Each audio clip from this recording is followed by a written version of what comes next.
बिस्मिल्लाहिर्रहमानिर्रहीम, अस्सलाम वालेकुम नाज़रीन। मैं खुरम गर्देज़ी आप सबको प्रोग्राम सेहत ज़िंदगी में बहुत बहुत खुशामदीद कहता हूँ। जनाब, प्रोग्राम सेहत ज़िंदगी सच लाइव क्लिनिक है। हम लोग लाइव आपकी खिदमत में हाज़िर होते हैं मंगल से जुमेरात तक, और पाकिस्तान के माहिर डॉक्टर्स को हम लोग प्रोग्राम में दावत देते हैं ताकि एक सही इन्फॉर्मेशन आपकी सेहत से मुतल्लिक, बीमारियों के बचाव से मुतल्लिक, बीमारियों की मैनेजमेंट से मुतल्लिक आप लोगों तक पहुंचाई जा सके। कन्फ्यूजन और जो गलत जो कॉन्सेप्ट्स हमारे यहाँ पाए जाते हैं क्वाइकरी की वजह से, या वैसे भी जो हमारे यहाँ कुछ मिथ्स पाए जाते हैं हेल्थ के इश्यूज़ को लेके, उनको हम तो ख़त्म कर सकें।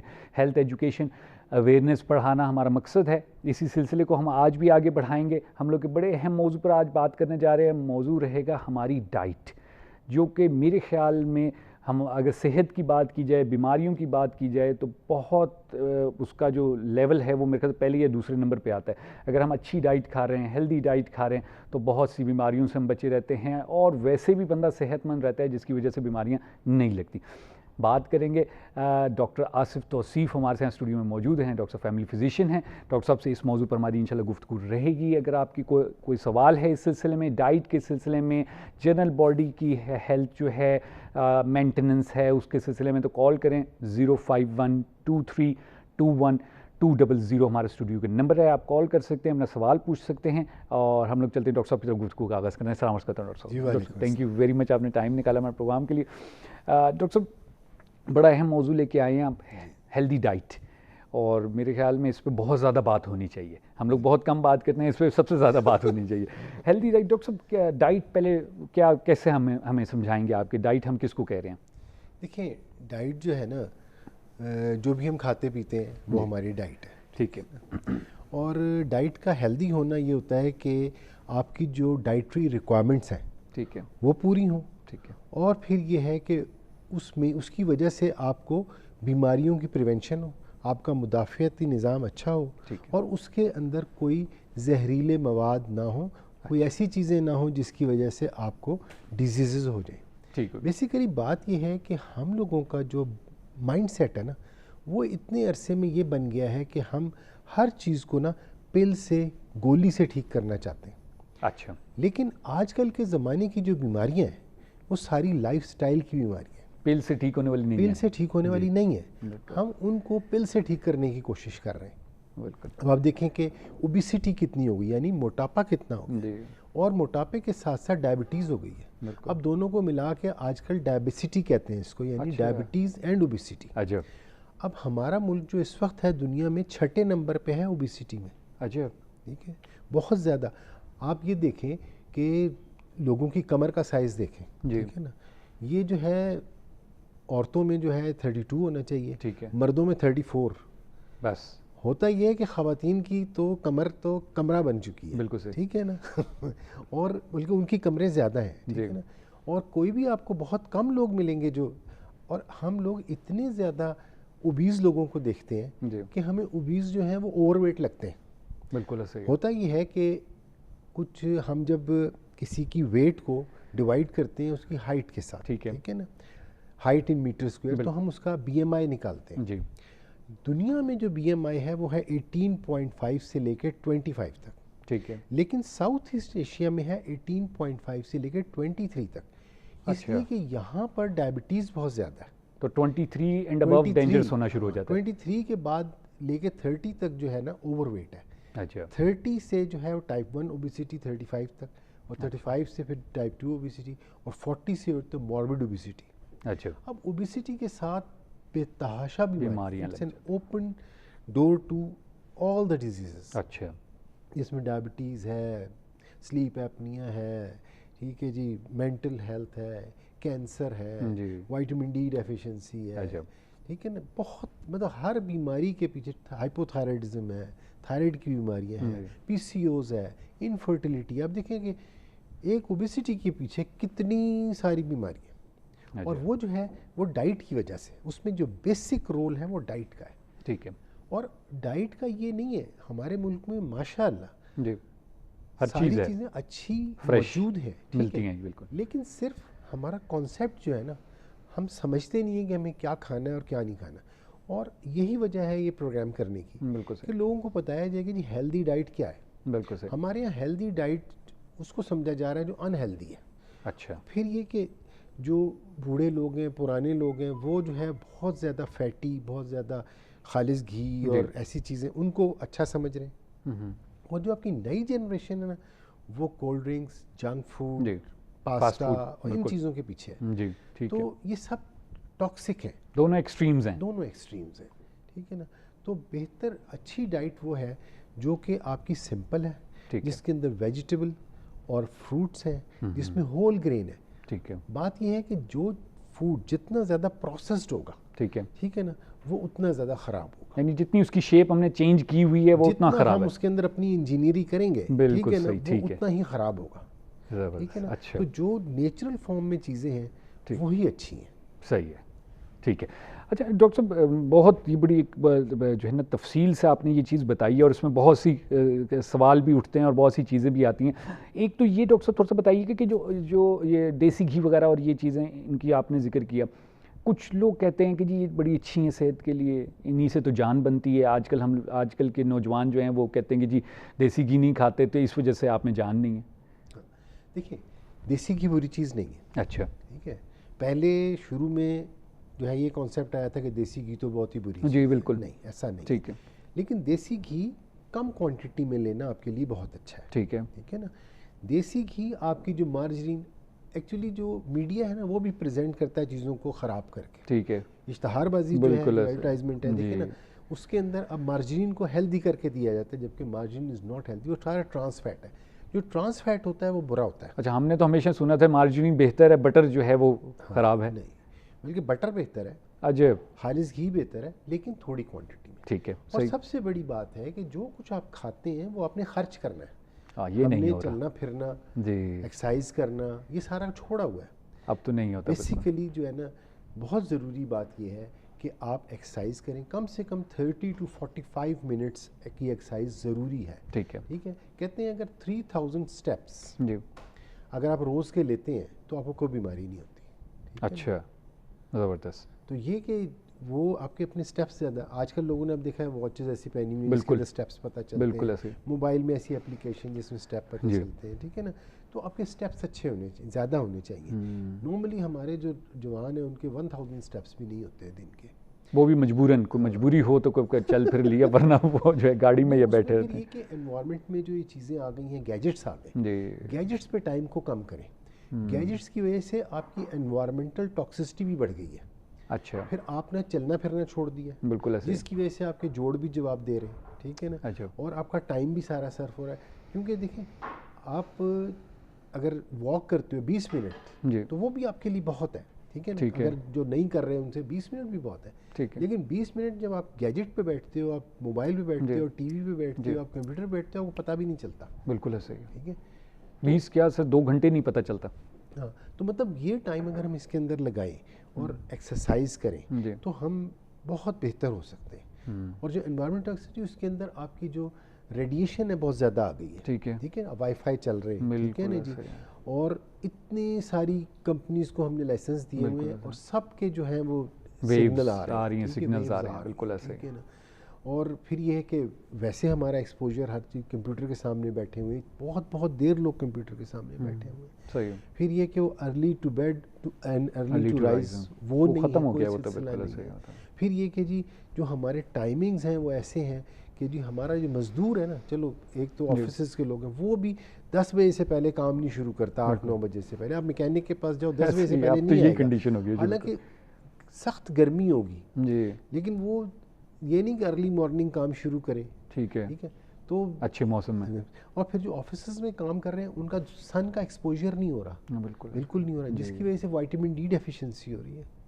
अच्छा, विटामिन डी डेफिशिएंसी हमारा बहुत बड़ा मसला है, और विटामिन डी डेफिशिएंसी की वजह से बहुत सारी चीज़ें हो रही हैं, मतलब बोन पेन हो रहे हैं, मसल वीकनेस हो रही है, डिप्रेशन हो रही है, मैदे की बीमारियां हो रही हैं, थायराइड डिस्टर्ब हो रहा है, ये सारी चीज़ें हमारी जो है ना उसके इससे हो रही है। डॉक्टर साहब, कोविड के कंडीशन में फाइनली जो कुछ चीज़ों पे हम लोग पहुँचे, उनमें से एक चीज़ ये थी कि अगर आपका इम्यून सिस्टम स्ट्रांग हो तो वैसे ही आप बहुत सी बीमारियों से बचे रहते हैं। उसमें कोविड-19 को भी हम इंक्लूड कर सकते हैं, और बहुत हद तक देखा भी गया। विटामिन डी का बहुत रोल था उसमें। अच्छा, विटामिन डी हम फिर सारा को देते थे, और धूप में भी बिठाते थे। ज़बरदस्त। और अंडा रोज़ का दो अंडे खिलाते थे उनको, जितने भी कोविड के पेशेंट थे।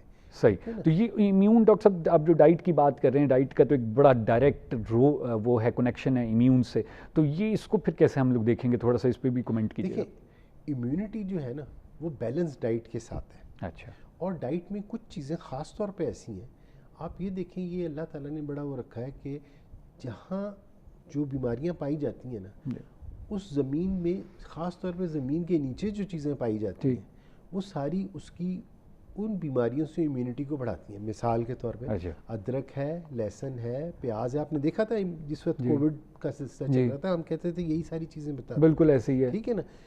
तो बल्कि एक हदीस शरीफ भी है कि जी आप जिस इलाके में जाओ वहाँ की प्याज ज़रूर खाओ। बिल्कुल ऐसे, जी, ठीक है ना जी। तो ये चीज़ें जो ज़मीन के नीचे उस इलाके में पाई, हम हमेशा कहते हैं डाइट के लिए कि आप टिन फूड इस्तेमाल मत करें, आप पैकेजेस की चीज़ें इस्तेमाल नहीं करें, आप पैक्ड फूड इस्तेमाल नहीं करें, आप जनाब प्रोसेस हुई चीज़ें ना इस्तेमाल करें, आप सीजनल चीज़ें इस्तेमाल करें, लोकल चीज़ें इस्तेमाल करें। जो वहाँ की सीजनल एंड लोकल इस्तेमाल करेंगे तो आपकी सेहत बहुत अच्छी रहेगी, आपकी इम्यूनिटी बहुत अच्छी, डिफेंस स्ट्रॉन्ग रहेगा आपका, क्योंकि उसी इलाके में जिसमें रह रहे हैं उसी की बीमारियां भी हैं, तो वहीं से ज़मीन के अंदर से आप वही चीज़ें खा रहे हैं जिससे आपको डिफेंस सिस्टम भी आपका चला। डॉक्टर साहब ये टॉक्सिसिटी इन डाइट का लफ्ज़ इस्तेमाल किया जाता है, तो ये किस किस्म की टॉक्सिसिटी है? देखिए टॉक्सिसिटी जो है ना वो बहुत एक वाइट, जी बिल्कुल। पहली तो हम फूड की टॉक्सिसिटी की बात करते हैं कि जब फूड जब भी प्रोसेस्ड होती है, जी ठीक है, इसी तरह से जब फल और सब्जियां जो हैं उनके बहुत ज़्यादा स्प्रे किया जाता है। स्प्रे करना ज़रूरी होता है, अगर स्प्रे ना करें तो सब्जियां ज़ाया हो जाएंगी, लेकिन उसकी भी कुछ रिकमेंडेशंस हैं, उसकी भी कुछ उसूल कायदा है। ठीक है। वो जो स्प्रे है वो ऐसा होना चाहिए जो कि इफ़ेक्टिव हो, ठीक है, कीड़े को, जरासीम को, वायरस को मारे जिसकी वजह से सब्ज़ी ख़राब हो रही है, लेकिन उसका जो डिकम्पोजिशन टाइम है वो कम होना चाहिए, यानी वो जब इतना होना चाहिए कि उस जब फल सब्ज़ी तैयार होती है तो उस वक्त तक वो डिकम्पोज होकर ख़त्म हो, केमिकल खुद ख़त्म हो चुका है। डॉक्टर साहब मज़ीद बात करेंगे, छोटा सा वक्फा लेने प्रोग्राम में। जी नाज़रीन, हम लोग गुफ्तगू सुने डॉक्टर आसिफ तौसीफ़ की, डॉक्टर फैमिली फिजिशियन है, बात हमारी चल रही है हेल्दी डाइट के सिलसिले में, और गुफ्तगू आगे बढ़ाएंगे। छोटा सा वक्फा लेते हैं, फिर आपकी खिदमत में हाजिर होंगे।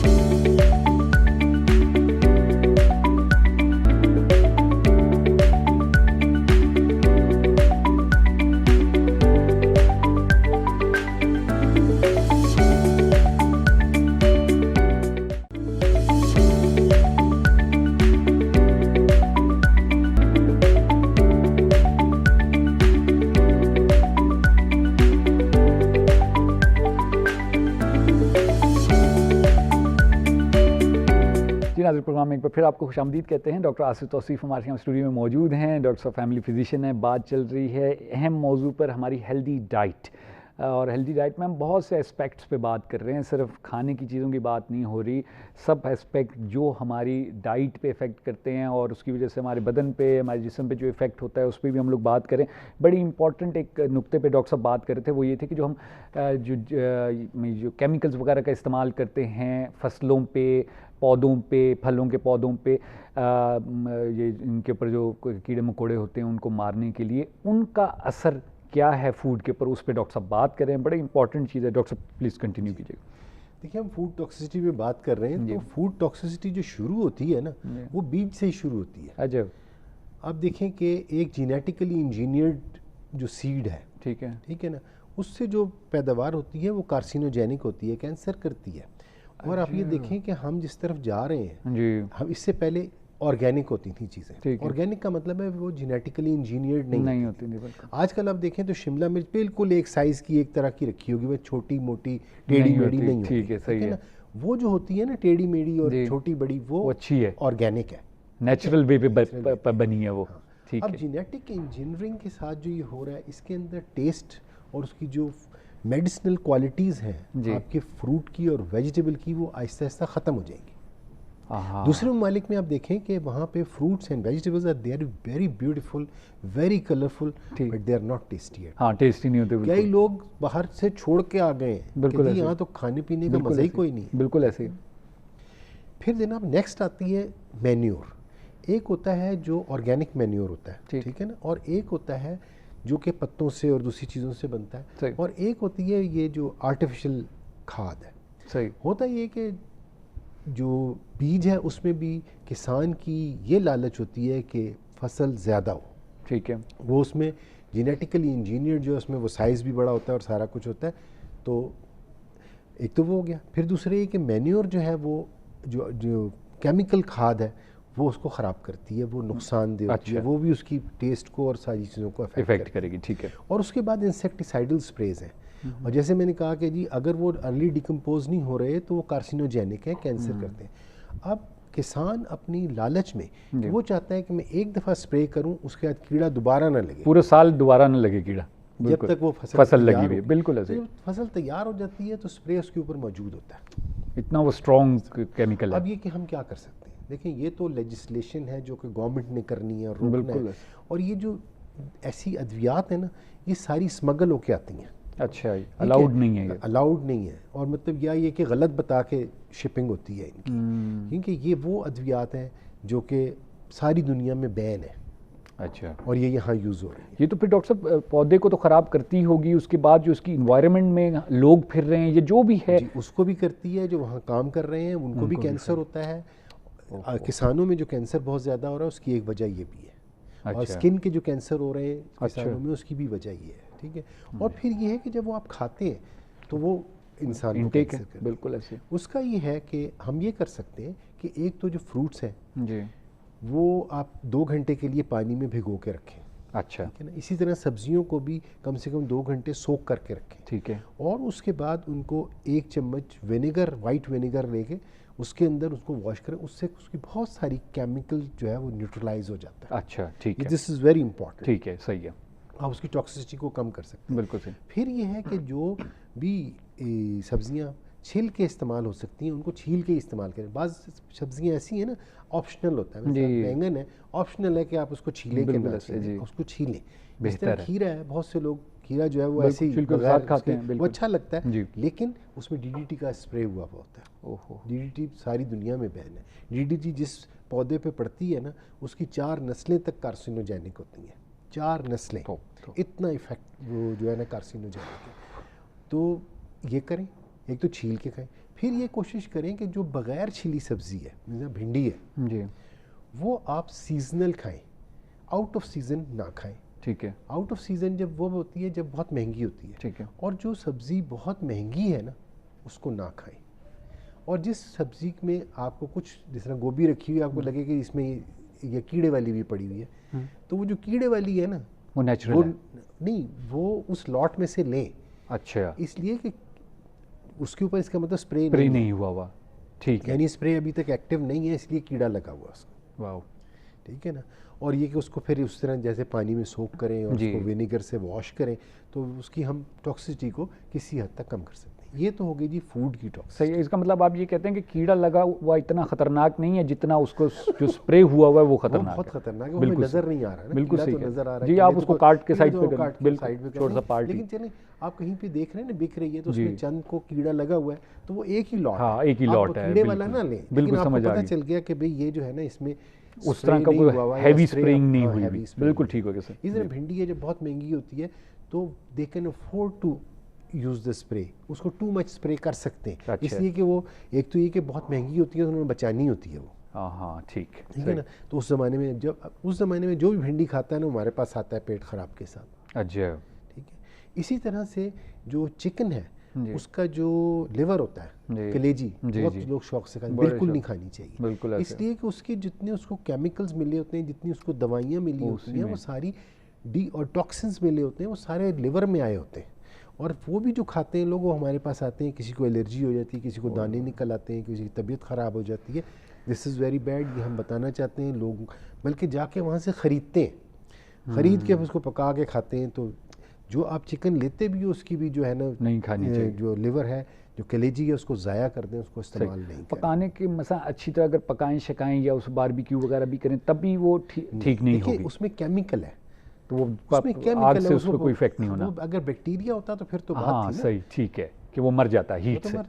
ठीक है, लेकिन केमिकल को क्या शायद एक्टिवेट हो जाए या किसी बिगड़ी हुई हालत में शायद तब्दील और हो सकता है कि तबीयत उसकी और मज़ीद ख़राब हो जाए। और ये डॉक्टर साहब बकरे वगैरह का जो जिगर वगैरह है वो, देखिए बकरे का जो है ना, आजकल बकरे भी हैं, उनको भी वो बिल्कुल फीड वगैरह ख़ास तौर पे दे रहे हैं जिससे वो बहुत जल्दी बड़े हो जाते हैं। बिल्कुल ऐसे, ठीक है ना।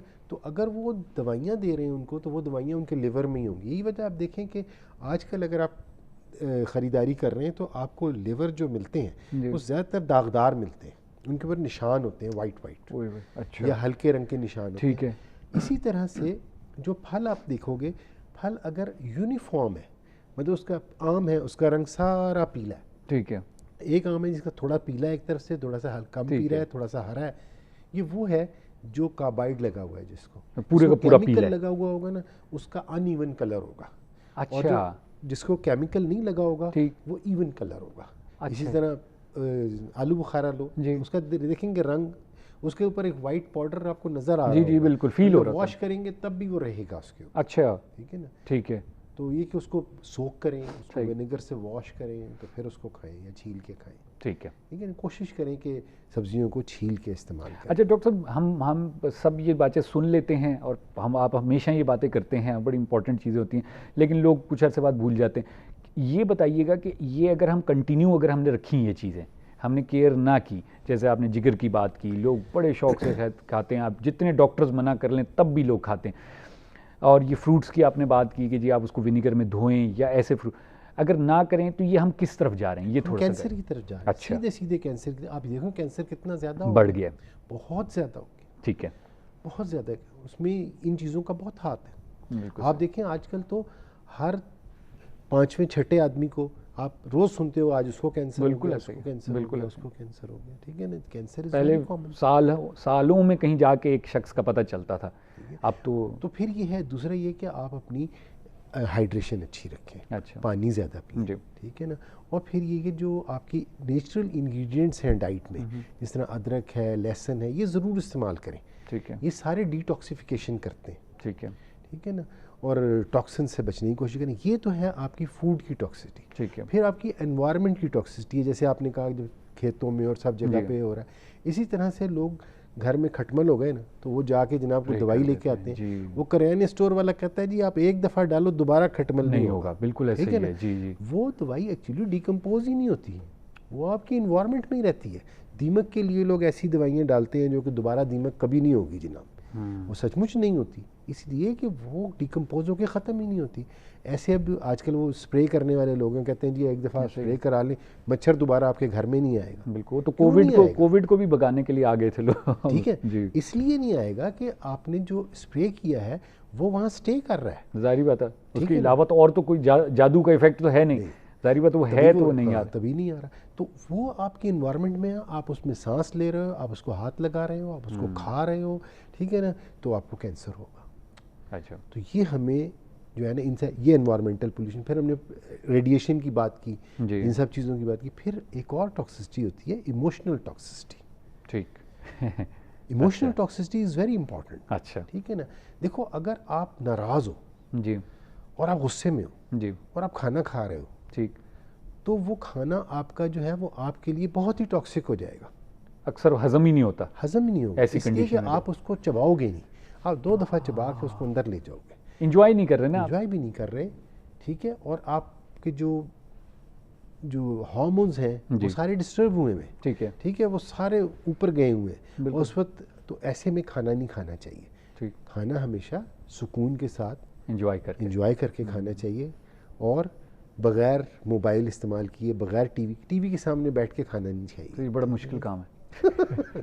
लिटरली ये जो है, क्योंकि मोबाइल को एक तरफ रख दें। अच्छा। ठीक है। मोबाइल और कोई वीडियो देखते हुए खाना ना खाएं। अच्छा। खाने पे ध्यान दें, खाने को सूंघें, खाने को एंजॉय करें, छोटे छोटे लुकमों में खाएं, आहिस्ता आहिस्ता खाएं, अच्छा हो कि फर्श पे बैठ के खाएं। जो रेडिएशन आपको जो मिलती है उससे, अर्थ से, वो अच्छी होती है। अच्छा। फिर ये कि आप अगर जिस पोजीशन में बैठ के, मतलब एक पाँव ऐसे रख के और दूसरा पाँव खड़ा करके आप खाते हो, जो सुन्नत तरीका है, और फिर ये टेक लगा के ना खाएं। ये सारी चीज़ें जो है ना, ये आपके खाने को, आपके हाजमे को बेहतर करती हैं। गुड। ठीक है ना। लेट के नहीं खाया जा सकता। लेट के नहीं खाया। ठीक है। मैंने कहा वो साथ साथ चीज़ें भी पूछते जाएं जो हम लोग प्रैक्टिस कर रहे होते हैं। अच्छा डॉक्टर साहब, ऑयल का इस्तेमाल, बहुत सी कैटेगरीज आ गई हैं, अब तो ऑलिव ऑयल जब आप लेने जाते हैं तो उसमें भी 20 कैटेगरीज वहाँ पड़ी हुई हैं, कोई वो एक्स्ट्रा वर्जिन है, कोई लो वर्जिन है, पता नहीं, अब तो समझ नहीं आती कि क्या। तो वैसे जनरली कुकिंग ऑयल ठीक है, घी ठीक है, देसी घी ठीक है, क्या करें? देखिए जी, इधर भी वही बात है कि जो लोकल है ना जी, जो लोकल है और सीजनल है, आपके इलाके का है ना, वही चीज़ बेस्ट है। पहले उसकी प्रेफरेंस होनी चाहिए। आप ये देखें कि आप जितने ये ऑयल्स आ रहे हैं ना, जिन पे लिखा हुआ, किसी पे सनफ्लावर लिखा हुआ है, किसी के ऊपर ज़्यादातर पे तो लिखा हुआ है ये कुकिंग ऑयल है, ठीक है, फला कंपनी का कुकिंग ऑयल, जी जी, ठीक है जी, उस पर कुछ नहीं लिखा हुआ, ये सारा पाम ऑयल है। अच्छा, और पाम ऑयल जो है वो सारे दूसरे कंट्रीज़ में खाने में इस्तेमाल नहीं होता, पॉलिशों में इस्तेमाल होता है, ठीक है। और अच्छा सबसे जो है ना वो ऑलिव ऑयल है, ठीक है, ठीक है। और ऑलिव ऑयल, अच्छा, उसके ऊपर लिखा होता है, एक होता है जो रिफाइंड होता है, ठीक है, एक फिल्टर्ड होता है, ठीक है ना, और एक होता है जो कि गर्म करके निकाला गया होता है। जो गर्म करके निकाला गया होता है वो अच्छा नहीं होता, ठीक है ना। और जो बहुत ज़्यादा रिफाइंड होता है वो भी अच्छा नहीं होता, ठीक है। अब जो आपको सरसों का तेल मिलेगा ना, ठीक है ना, वो रिफाइंड नहीं होगा, वो फिल्टर होगा, फिल्टर्ड होगा, ठीक है ना, उससे निकाला। और वो उसकी स्मेल भी ऐसी होगी, उसके अंदर क्या करते हैं कि रोटी का एक थोड़ा टुकड़ा डाल के उसको जला लेते हैं, उसकी स्मेल वगैरह ख़त्म हो जाती है, बेहतरीन हो जाता है पकाने के लिए। ठीक है। और दैट इज़ द बेस्ट। ठीक है। यहाँ जो इन्वायरमेंट में मूंगफली का तेल होता है, कोकोनट ऑयल होता है, ये सब अच्छे ऑयल है, ठीक है ना, लेकिन ये पाम ऑयल जो है ना, ये अच्छा ऑयल नहीं है। फिर ये है कि जो ऑलिव ऑयल है ना, वो पकाने से ना, तलने से और पकाने से ख़राब हो जाता है, ठीक है, डी नेचर हो जाता है। लिहाजा आप जब वैसे आपने ऑयल यूज़ करना है सैलड्स वगैरह में, तो वो ऑलिव ऑयल यूज़ करें, ठीक है। और जो आपने पकाने में इस्तेमाल करना है वो आप सरसों का तेल इस्तेमाल करें, बेहतरीन है, अच्छा, ठीक है। अगर आपने खालिस घी इस्तेमाल करना है तो बहुत थोड़ी क्वांटिटी में इस्तेमाल करें, ठीक है जी। दूसरे घी वगैरह जो हैं वो इस्तेमाल नहीं करें। और ये जो ऑयल्स जितने हैं ये भी सब फ्रॉड है, ठीक है, ठीक है ना, ये सब बहुत बुरे हैं, बहुत टॉक्सिक हैं। आप ये देखें कि आपके जो किचन्स हैं, उसके जो एग्जॉस्ट फैन है, उसके ऊपर जब वो ऑयल जो जा रहा होता है, वो आप देखो प्लास्टिक बना हुआ होता है, बिल्कुल प्लास्टिक बना हुआ, उतरता ही नहीं, किसी तरह भी नहीं उतरता उसमें, भैया एसिड गिराएं तो शायद वो उतर जाए। तो ये है कि ऑयल्स ये वाले अच्छे हैं, ठीक है, ये ले सरसों का और ऑलिव ऑयल, जो सलाद वगैरह या हल्की फुल्की को कुकिंग करनी है तो उसके लिए ऑलिव, लेकिन प्रॉपर कुकिंग के लिए आप जो है वो सरसों का तेल इस्तेमाल करें, ठीक। और ठीक, ऑयल की तो होगी।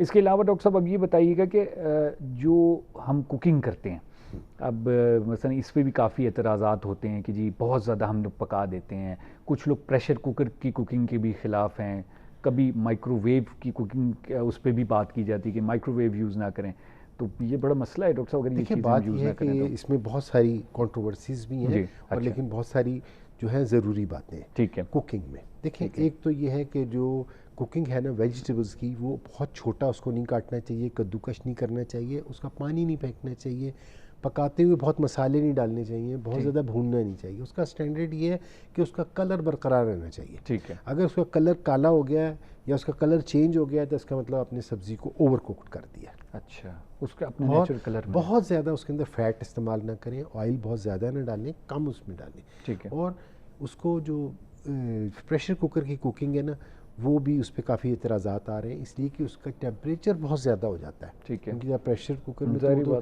300-400 डिग्री सेंटीग्रेड पे चला जाता है, तो उसके अंदर जो है ना वो सेल जो है ना वो म्यूटेट कर सकता है, उसकी स्ट्रक्चर चेंज हो सकता है, ठीक है, डीएनए डैमेज हो सकता है, उसका सेल का डीएनए डैमेज हो सकता है, जिसकी वजह से कहते हैं कार्सिनोजेनिक हो सकता है। फिर ये कि यूटेंसिल्स वो इस्तेमाल करें जो या तो स्टील के हों या बहुत अच्छा हो कि मिट्टी के हों, ठीक है ना, क्योंकि आप देखें जो आप दूसरे अलॉयज़ यूज़ कर रहे हैं, जो मिक्स मेटल्स हैं, वो बहुत रोड होते हैं बीच में से, और वो आप खा रहे हैं, वो आपके लिए बहुत नुकसानदेह है, कैंसर करते हैं और बीमारियां करते हैं, ब्लड प्रेशर करते हैं, डायबिटीज़ करते हैं। फिर ये है कि आप जो खाना पकाते हैं उसका हमने बताया कि पानी उसका नहीं फेंकना है, सब्जियों का पानी नहीं फेंकना है। गोश्त जो है उसको लोग फ्रीज़ करके ना उसी प्लास्टिक के अंदर जो है वो गर्म पानी में डाल देते हैं, वो बहुत गलत है, वो कार्सिनोजेनिक हो जाता है। कोशिश करें कि फ़्रेश इस्तेमाल करें चीज़ें, ठीक है ना, फ्रेश वो लें, और अगर आपने उसको रखा भी है तो उसको आप ना एयर टाइट बॉक्सेस में रखें, और उसको जो है ना वो जब निकालें तो प्लास्टिक के अंदर उसको ना करें और गर्म पानी में ना डालें।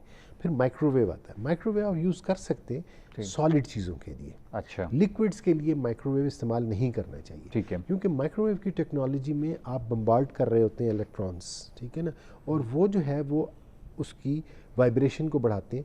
वाइब्रेशन जब बढ़ती है तो हीट जनरेट हो जाती है। सही। नॉर्मली हम हीट देते हैं तो वाइब्रेशन होती है तो हीट जनरेट होती है, वही हीट, तो वो फिर वो गर्म हो जाता है। लेकिन होता ये है कि जब बम्बार्डमेंट कर रहे हैं तो जब आप लिक्विड्स के ऊपर करेंगे और वो प्रोटीन मॉलिक्यूल है, जब पता है आपको प्रोटीन मॉलिक्यूल बहुत लंबे होते हैं, पॉलीपेप्टाइड होते हैं, चेन्स हैं, तो वो जो जब एक चेन ऐसे है उसके ऊपर एक तरफ लगेगा लेकिन वो घूम जाएगी, तो जिसको हम कहते हैं लीवो रोटेशन एंड डेक्स्ट्रो रोटेशन। जब ये लीवो रोटेशन और डेक्स्ट्रो रोटेशन होती है तो जो कैरेक्टर है मॉलिक्यूल्स का वो चेंज हो जाता है। They can become nephrotoxic, they can become renotoxic, ठीक है जी, और वो आपके दिमाग के लिए, आपके किडनी के लिए, आपके जिगर के लिए, आप कैंसर करने के लिए वो कर सकते हैं। तो बच्चों का दूध कभी गर्म नहीं करना चाहिए, कोई लिक्विड प्रोटीन उसमें गर्म नहीं करनी चाहिए। तो जो हमारे यहाँ फीडर डायरेक्ट फीडर रख दिया जाता है वो माइक्रोवेव में, दिस इज़ वेरी बैड। वो फीडर भी प्लास्टिक का है, अंदर दूध बच्चों को तो बिल्कुल नहीं देना चाहिए। कोई भी प्रोटीन मतलब शोरबा जिसमें होता है, करी होती है, अच्छा वो भी किसी भी कोई भी लिक्विड आपने उसमें गर्म नहीं करना। राइस आप गर्म कर सकते हैं, ठीक है, ठीक है ना, या कोई भी ऐसे जो सॉलिड सेमी सॉलिड है वो है गर्म कर सकते हैं। वैसे ये कि उसकी जो रेडिएशन होती है ना वो भी आपके लिए बहुत नुकसानदेह, वो भी कैंसर करती है। जापान ने जो है माइक्रोवेव बनाने बंद कर दिए, उन्होंने बैन कर दिए अपने मुल्क में। डॉक्टर साहब 1 मिनट का टाइम रह गया हमारे प्रोग्राम का, थोड़ा सा मैं चाहूँगा कि बहुत इंपॉर्टेंट चीज़ें आपने बताई हैं, थोड़ी सी हम इसको रिवाइज़ कर लेते हैं। एक तो आपने कहा कि जो फ्रूट्स वगैरह में जो नेचुरल लुकिंग हमें आए वो ले जाए, और कुकिंग ऑयल में आपने बताया, और फिर ये कि जो सीजनल हो, अच्छा ठीक है, आउट ऑफ सीजन ना ले, ठीक है, इम्पोर्टेड ना ले। इम्पोर्टेड आजकल इम्पोर्टेड बड़े खूबसूरत आते हैं लेकिन वो मज़े के भी नहीं होते, और जो फल जा रहा है ना उसको इस्तेमाल ना करें, वो ख़राब हो जाता है। जैसे आम अब जा रहा है, तो आम काटो तो अंदर से सारा गला हुआ निकलेगा, ठीक है ना। इसी तरह जो भी, जैसे तरबूज जब जा रहा है अंदर से जाला आ जाता है, ठीक है, तो जो जा रहा है फल वो नहीं, जो आ रहा है फल नया आया है उसको ज़रूर इस्तेमाल करें। सीजनल के आपका सबसे ज़्यादा फोकस है, जो चीज़ लोकल सीजनल, ठीक है। और ऑयल्स में आपने कहा कि पकाने के लिए सरसों का ऑयल, और वो ऊपर जो उसके लिए वो सैलेड वगैरह के लिए कोकोनट ऑयल भी बहुत अच्छा है, वो भी कोकोनट ऑयल भी यूज़ कर सकते हैं, ये सैलेड्स वगैरह के लिए, सैलेड्स में भी और पकाने में भी। अच्छा वो ख़राब नहीं होता, उसको नेचर नहीं होता। नेचर। डॉक्टर साहब बहुत शुक्रिया अदा करता हूँ, टाइम बिल्कुल हमारा प्रोग्राम का ख़त्म हो गया, लेकिन हमारी बात ख़त्म नहीं हुई। हम इंशाल्लाह इस सिलसिले को आगे बढ़ाएंगे, क्योंकि मेरे ख्याल से सबसे इंपॉर्टेंट चीज़ आजकल यही है। अगर हम इसको सेट कर लें अपनी डाइट को, क्या हम खा रहे हैं क्या नहीं खा रहे, किस तरह खा रहे हैं, क्या पका रहे हैं, it's very important. Thank you very much doctor साहब तशरीफ़ लाए। जी नाज़रीन, आप लोग गुफ्तगू सुनी डॉक्टर आसिफ तौसीफ़ की। डॉक्टर साहब ने बात की हेल्दी डाइट इनटेक, हम क्या खा रहे हैं क्या नहीं खा रहे, कैसे पका रहे हैं, बहुत इंपॉर्टेंट चीज़ें हैं जिसको हम नज़रअंदाज कर रहे हैं आजकल। लेकिन अगर हम इसी तरह नज़रअंदाज करते गए तो डॉक्टर साहब ने बताया कि ये it will and up in cancers. तो हम नहीं चाहते कि हम लोगों को कैंसर हो, अगर हम नहीं चाहते तो हम फिर इन चीज़ों पे तवज्जो देंगे। अपना बहुत ख्याल रखिएगा। इंशाल्लाह अगले हफ्ते फिर नए मौज़ूआत के साथ आपकी खिदमत में हाज़िर होंगे। तब तक के लिए मुझे खुरम गर्दीजी और डॉक्टर आसिफ तौसीफ़ को प्रोग्राम से ज़िंदगी से इजाज़त दीजिए। खुदा हाफ़िज़।